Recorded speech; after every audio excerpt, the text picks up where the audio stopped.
প্রিয় দর্শক, আমাদের ইসলামী অনেক জিজ্ঞাসা থাকে সাধারণ মুসলমান হিসেবে। আমরা এই পবিত্র রমজান মাসে আমরা অনেক প্রশ্নের উত্তর খুঁজি। আমাদের সাথে এই মুহূর্তে আছে হাফিজ মাওলানা মোজাম্মেল হক হুজুর।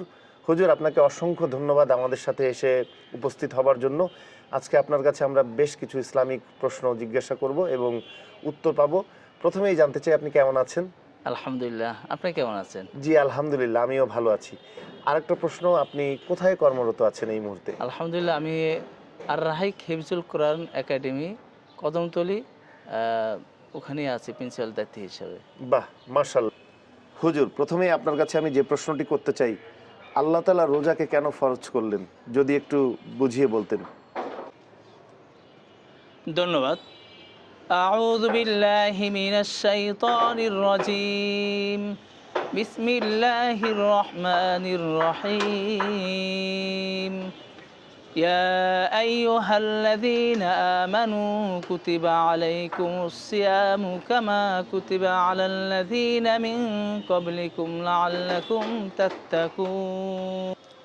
হে ঈমানদারগণ, তোমাদের উপর রোজা ফরজ করা হয়েছে যেমন ফরজ করা হয়েছিল তোমাদের পূর্ববর্তীদের উপর, যাতে তোমরা তাকওয়া অর্জন করতে পারো।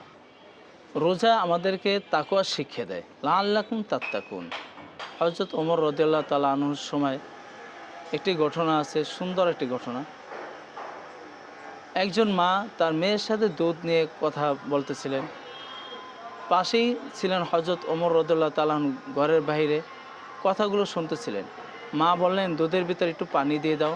মেয়ে বললেন, না, দুধে পানি দেওয়া যাবে না। মেয়ে বললেন, হযরত ওমর রাদিয়াল্লাহু তাআলা আনহুর এটা আদেশ। মা বললেন, সে তো এখানে নাই।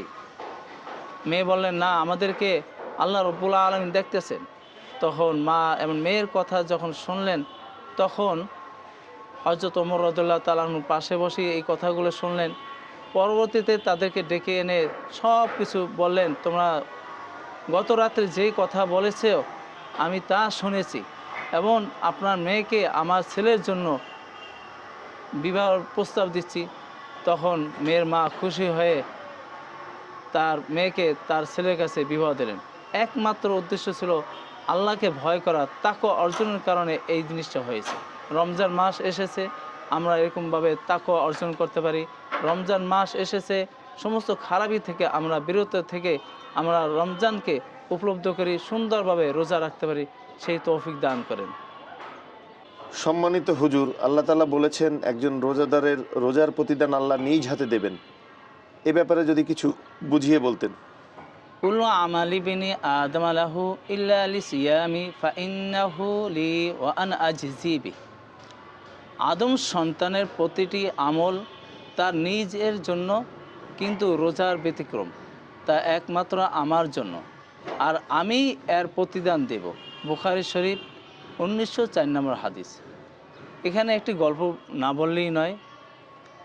একটা বিয়ে যদি হয়, ছেলে মেয়ের, যদি ছেলে এবং মেয়ের বাবা যদি কিছু দাওয়াত থাকে, যে নিজেই দাওয়াত দেন তার গুরুত্বটা বোঝানোর জন্য, আর সন্তানদের অন্যজনকে দাওয়াত দেওয়া, এবং মেয়েদেরকে দিয়ে অন্যদেরকে দাওয়াত দেওয়া, স্ত্রীকে দিয়ে অন্যদেরকে দাওয়াত দেওয়া, আর কিছু দাওয়াত থাকে নিজেই দিতে হয়।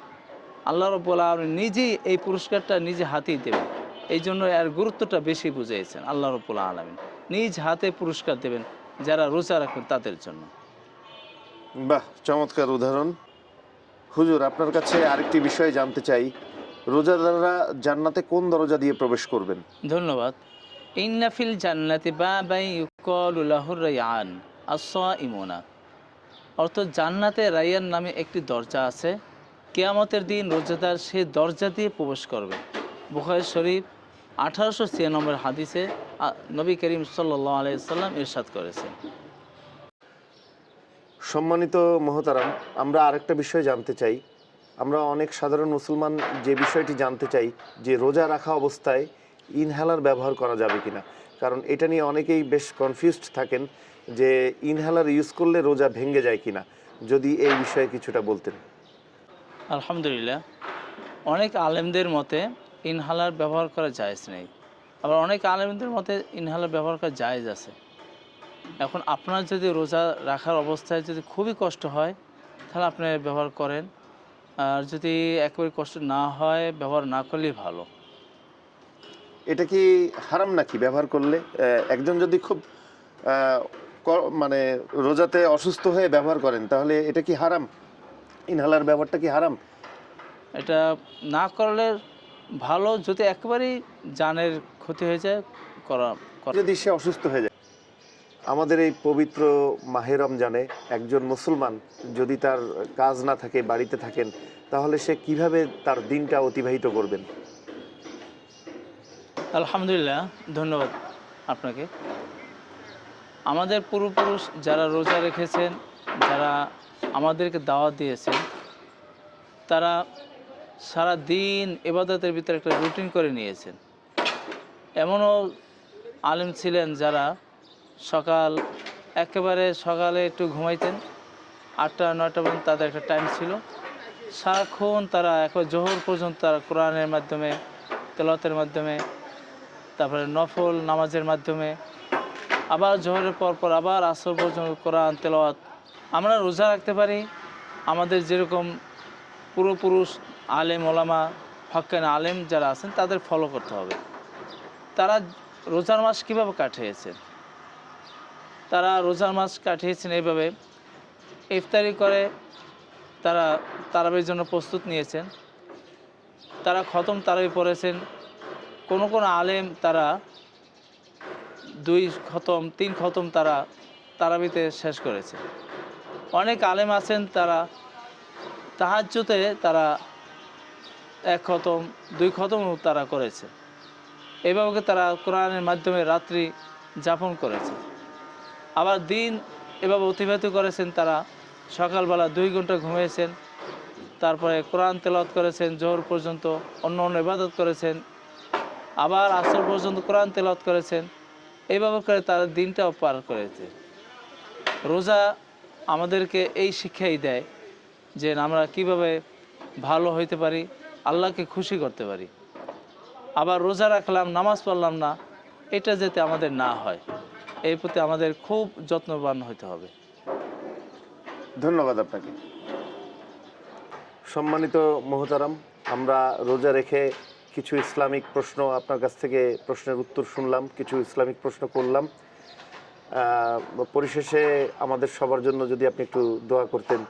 জি আলহামদুলিল্লাহ, তাহলে আমরা দুরূদ শরীফ পড়ে নিই। জি। اللهم صل على محمد وعلى آل محمد كما صليت على إبراهيم وعلى آل إبراهيم إنك حميد مجيد. اللهم بارك على محمد وعلى آل محمد كما باركت على إبراهيم وعلى آل إبراهيم إنك حميد مجيد. الحمد لله رب العالمين، والصلاة والسلام على سيد الأنبياء والمرسلين. ربنا ظلمنا أنفسنا وإن لم تغفر لنا وترحمنا لنكونن من الخاسرين. رب ارحمهما كما ربياني صغيرا وقل رب ارحمهما كما ربياني صغيرا. يا رب العالمين يا أرحم الراحمين. বাবা আদম আলাইহিস সালাম থেকে আজ পর্যন্ত যত মুমিন মুসলমান এই দুনিয়া থেকে চলে গেছে, আল্লাহ রাব্বুল আলামিন তাদের সমস্ত গুনাহ খাতা আল্লাহ তুমি মাফ করে দাও। আল্লাহ রাব্বুল আলামিন আমরা যারা রোজা রাখতেছি, আল্লাহ রাব্বুল আলামিন আমাদের রোজাগুলি আল্লাহ তুমি কবুল করে নাও। আল্লাহ রাব্বুল আলামিন আমাদের ইফতারিকে আল্লাহ তুমি কবুল করে নাও। আল্লাহ রাব্বুল আলামিন আমাদের সেহরিকে আল্লাহ তুমি কবুল করে নাও। আল্লাহ রাব্বুল আলামিন আমাদের মা বোনদের সমস্ত রোজাকে আল্লাহ তুমি কবুল করে নাও। ইয়া রাব্বুল আলামিন আমাদের ছেলে সন্তানদেরকে আল্লাহ তুমি কবুল করে নাও। আল্লাহ রাব্বুল আলামিন আমাদের তারাবিকে আল্লাহ তুমি কবুল করে নাও। সুবহান রাব্বিকা রাব্বিল ইজ্জাতি আম্মা ইয়াসিফুন ওয়া সালামুন আলাল মুরসালিন আলহামদুলিল্লাহি রাব্বিল আলামিন।